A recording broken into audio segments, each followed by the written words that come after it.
12 milhões de euros, valor fixo, mais um de variável.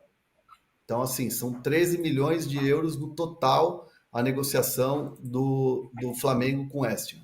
A proposta foi feita, o jogador aceitou, faltava o Flamengo dar o aceite nas condições. Então, 12 fixo mais um, 12 mais um, que é de variável. Isso dá 72,8, 73 aqui na variação na cotação atual. Só para a galera atualizar, que a gente estava com valor antes, né, de 15, então estava jogando para 80 e pouco, 82, e aí nesse valor que você falou, André, dá isso aí 72,8 de reais aí, milhões de reais. Perfeito. A gente teve outra notícia importante de bastidores essa semana, aqui dada pelo Rubem Berta, falando que o vice-presidente de futebol, Marcos Braz, foi denunciado numa delação premiada ao lado do Romário, num suposto envolvimento num esquema de corrupção quando ele era membro da Secretaria de Esportes do Rio de Janeiro. Como é que essa denúncia repercutiu no Flamengo, Igor?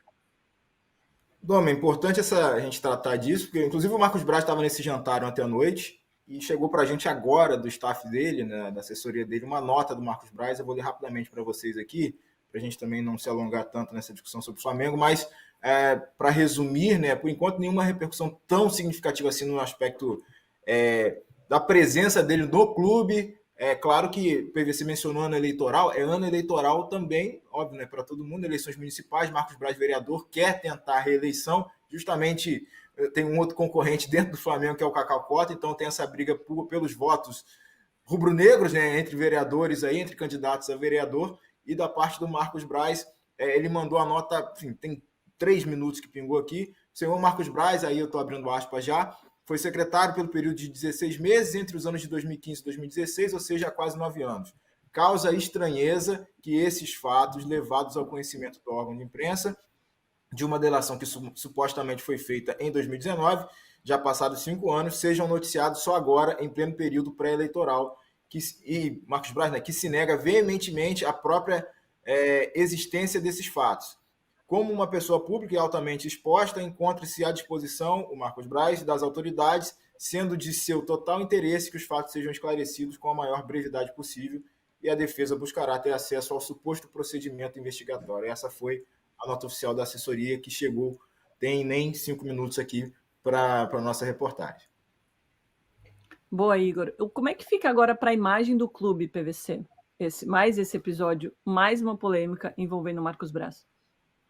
O presidente Landim certamente vai blindar o Marcos Braz, porque blindou no episódio da virilha. Mas a gente vai.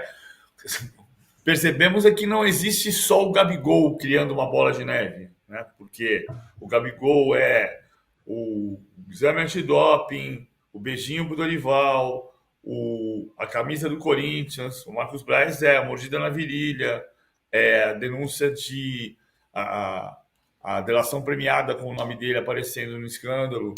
Então, eu acho que tem uma questão de se esperar para averiguar, que é o que o Marcos Braz está dizendo.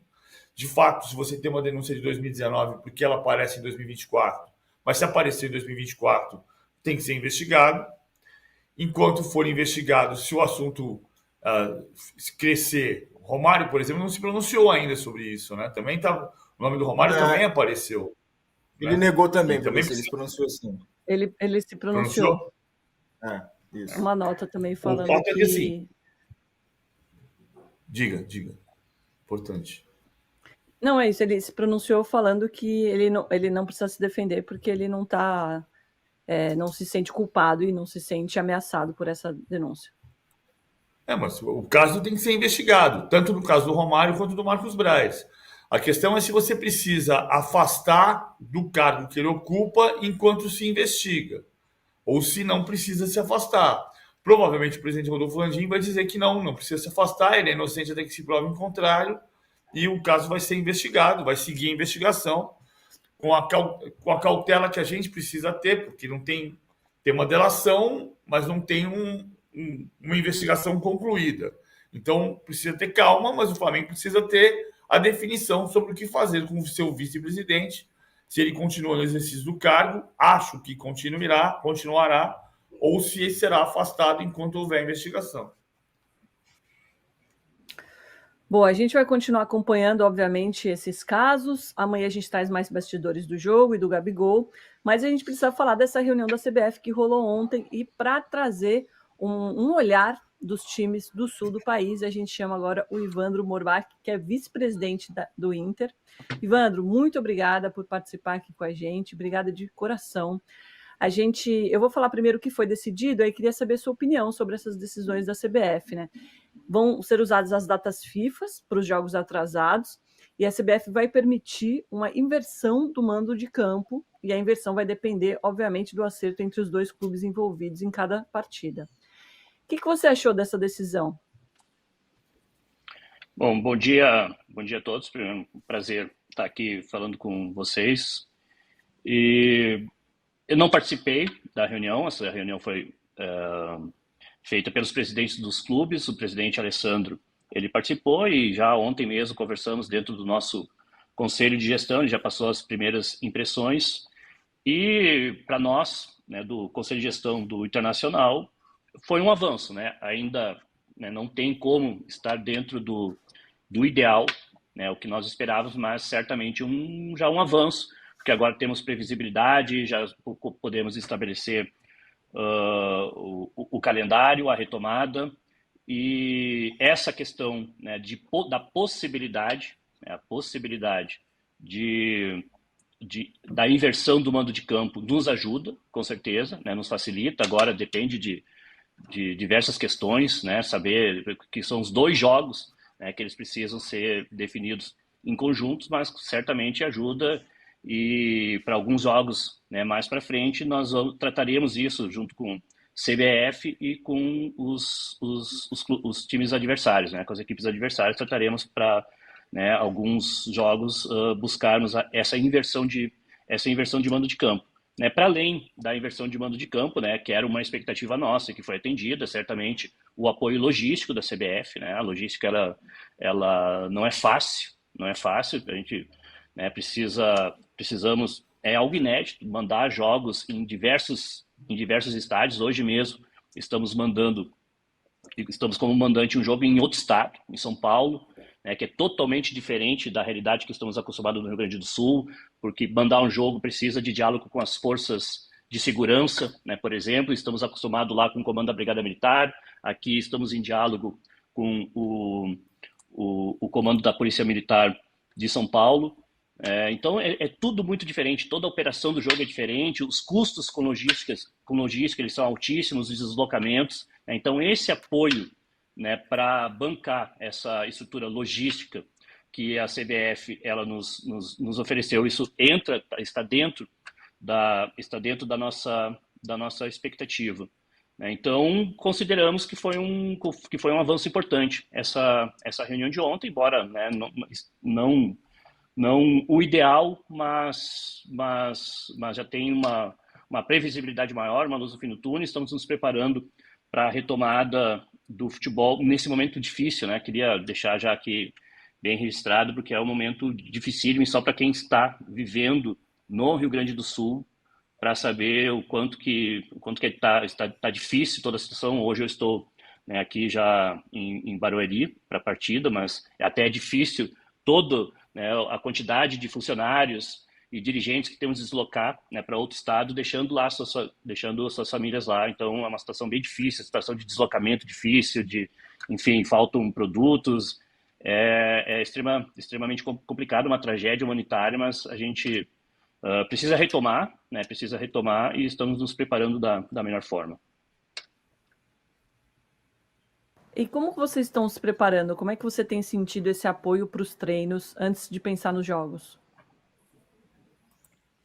Então, a gente é uma situação, como eu falei antes, é totalmente inédita, né? Tem toda a questão da pré-temporada, né, que nós fizemos e estávamos, né, sempre numa evolução, né, cada jogo. Isso foi perdido, né? Foi perdido com um tempo parado, aonde não é só a condição física dos atletas, mas também tem a condição mental dos atletas, né? 100% aqui do nosso clube, funcionários, dirigentes e os próprios atletas estavam envolvidos, né, até ontem nessa rede de solidariedade, estavam envolvidos nos resgates às pessoas, animais, entrando dentro da água para fazer resgate de pessoas. Os nossos atletas, é até comovente falar isso, eu enquanto dirigente, né, eu preciso fazer esse reconhecimento, é muito comovente o envolvimento dos atletas, que não tinha como ser diferente, né, para quem está vivendo lá no Rio Grande do Sul, o dia a dia em Porto Alegre, vendo aquela tragédia toda, mas os atletas se envolveram muito emocionalmente, inclusive. Né? Então, também tem essa questão psicológica que está sendo trabalhada. Eu vejo que os atletas eles estão sim motivados principalmente para representar o estado do Rio Grande do Sul dentro de campo. Então, a preparação está sendo boa na medida do possível. Evidentemente, quero ressaltar que não é a mesma coisa, né, do que, né, seria trabalhando lá no nosso CT, mandando jogos do Beira-Rio, mas na medida do possível o trabalho ele vem sendo feito e nós esperamos realizar aqui nessa retomada do futebol uma boa partida, embora todas as dificuldades, inclusive para o próprio deslocamento da torcida, né? É um deslocamento muito difícil, a gente não tem como esperar um grande público com pessoas, né, se deslocando do Rio Grande do Sul para cá, porque todo esse deslocamento está muito difícil, está muito complicado. Então, vamos, dentro das condições, realizar o melhor possível, o melhor jogo possível e buscar essa vitória no jogo de hoje, que acho que também é um presente para ser dado aí para a comunidade do Rio Grande do Sul. Como é que está, Evandro, a possibilidade... Eu estava voltando no tempo aqui. Às vezes a gente olha para o exterior procurando situações semelhantes. Então a gente fala, o Manchester United jogou no campo do Manchester City depois do bombardeio da guerra. Mas nos anos 60 aconteceu uma situação no Internacional em 61, 62 e 68, primeiras 3 participações em Brasileirão, considerando a unificação, né? Taça Brasil de 61, Taça Brasil de 62 e Robertão de 68, o Internacional jogava no Estádio Olímpico. Então, essa situação de ter um estádio para os 2 clubes de Porto Alegre já existiu.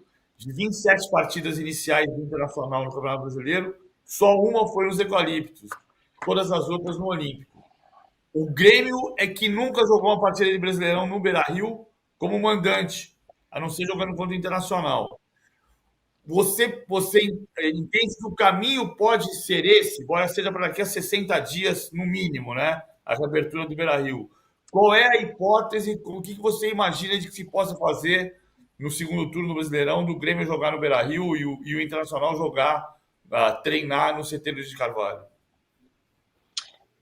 Como tu bem falas, PVC, é uma situação complicada, difícil. A gente pega, né, olhando um histórico aí, né, passado, né, essas questões já ocorreram. Claro que agora a gente vive uma realidade completamente diferente, mas, né, também nós que temos aqui a dupla Grenal, uma grande rivalidade.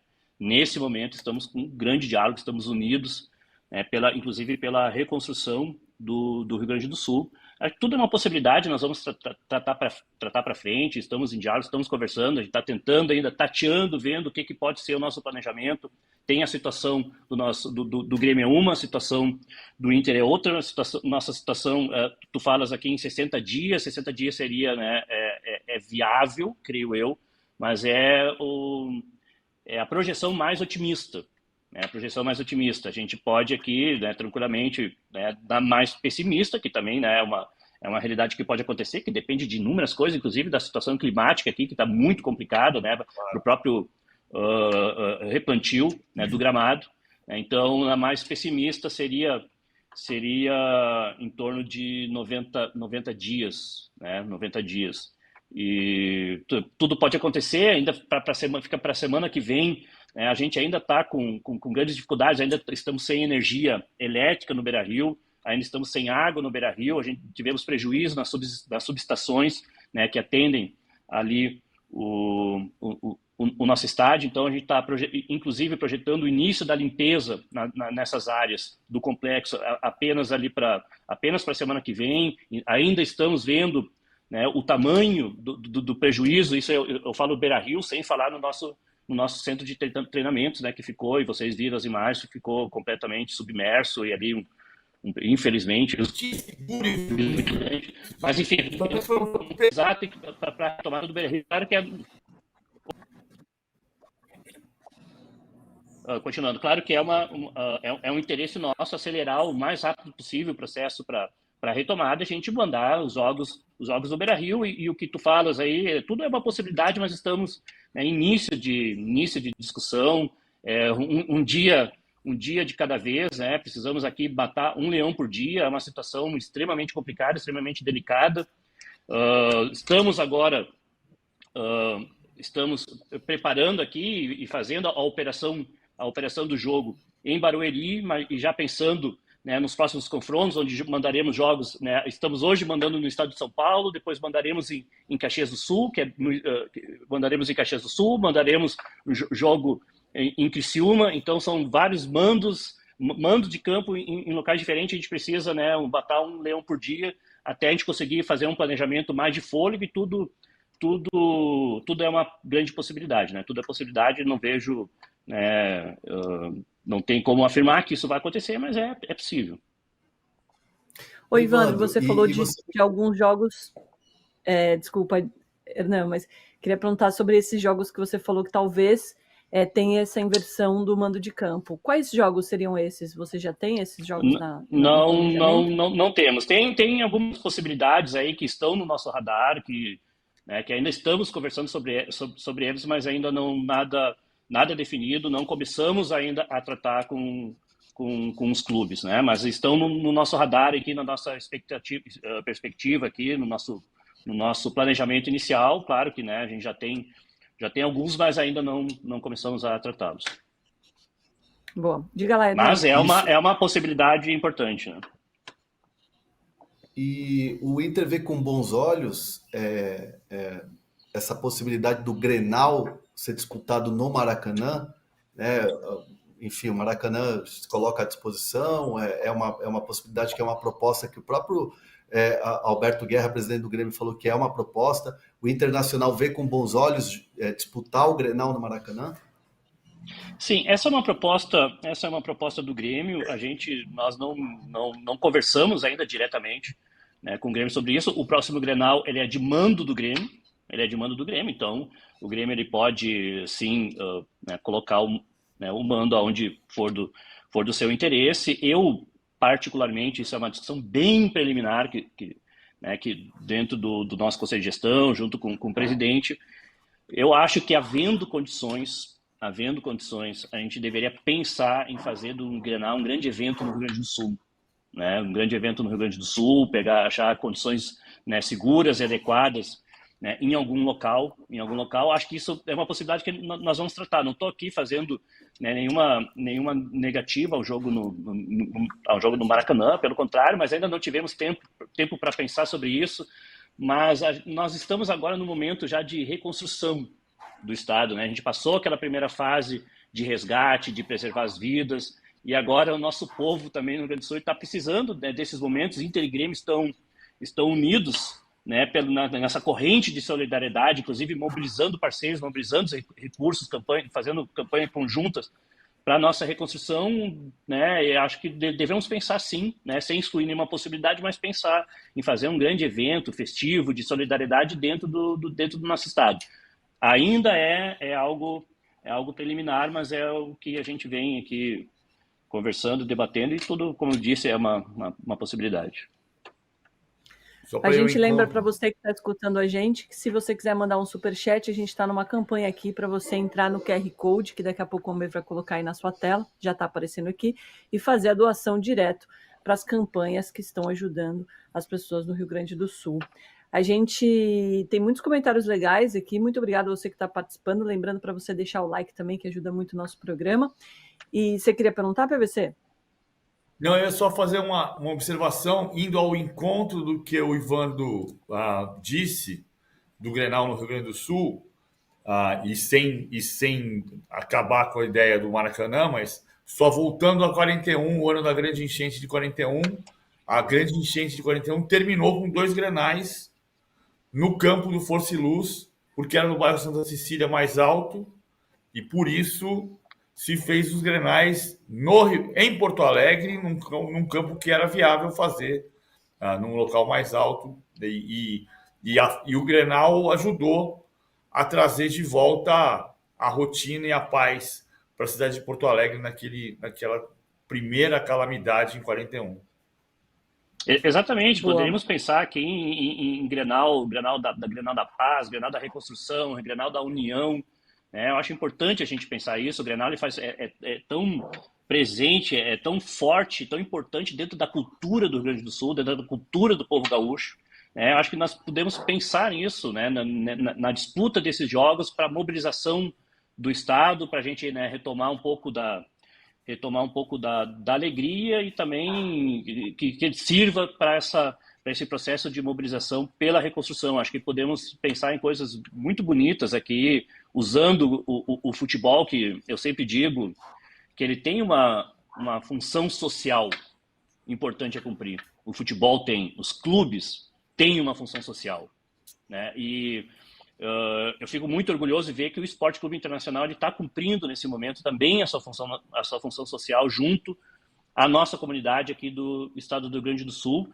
E o Grenal, né, que é a grande força aqui do nosso estado, também pode, e na minha opinião, inclusive, deve cumprir essa função social nesse momento, né, tão complicado que estamos vivendo. Mas enfim, temos que pensar bem, planejar bem, fazer essa discussão, inclusive, com a equipe diretiva aí do Grêmio. A gente estamos num bom diálogo com eles e bem alinhados. Oi, Evandro, para a gente encerrar, obviamente que os prejuízos sociais, né, das pessoas, da tragédia, de tudo que a gente acompanhou, são incalculáveis, mas tem também um prejuízo grande financeiro que o Inter está calculando que é em torno de 50 milhões de reais? Isso. A gente sabe, né, que fica até complicado falar nisso, porque o estado inteiro está sofrendo, aí todo prejuízo em toda a infraestrutura, né, prejuízo de vidas, né, uma tragédia humanitária mesmo. Nós temos lá cerca de mais de 500 mil de pessoas fora das suas casas, né? Isso é uma tragédia social.